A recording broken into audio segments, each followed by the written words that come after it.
Mon métier, c'est régisseur lumière. Je m'occupe de la lumière lors des spectacles.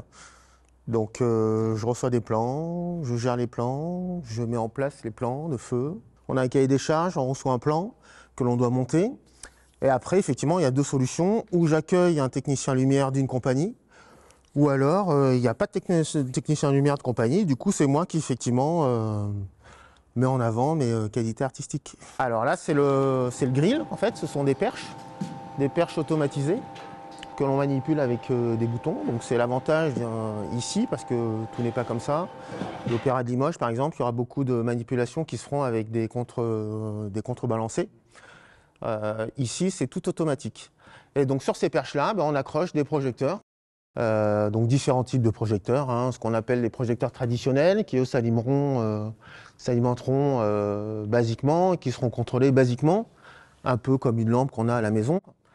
Et des projecteurs, ce qu'on appelle asservis, donc des automatiques, qui bougent dans tous les sens et qui font des faisceaux très puissants. Donc là, on a une console de lumière, un pupitre, un jeu d'orgue.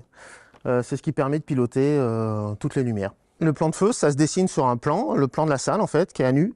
Sur ce plan-là, on rajoute des projecteurs qui, eux, seront numérotés de façon à ce qu'on puisse un peu se repérer, savoir tel projecteur-là, c'est le numéro 1, celui-ci, c'est le numéro 6, ainsi de suite. Pour déjà pouvoir travailler tout simplement, faire des tableaux. Et puis aussi, en cas de panne, on sait automatiquement quel projecteur pose problème et du coup quel numéro.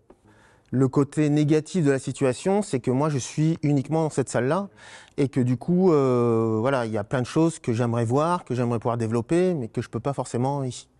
Il y a des écoles, il y a des filières de formation, effectivement. Après, moi je me suis formé sur le tas. Voilà, j'ai une formation sur un plan scolaire complètement différente, hein. J'ai une formation commerciale et je suis arrivé ici complètement par hasard. Et puis le métier m'a plu, on m'a proposé de le découvrir. Puis maintenant, ça fait plus de 10 ans que je fais de la technique.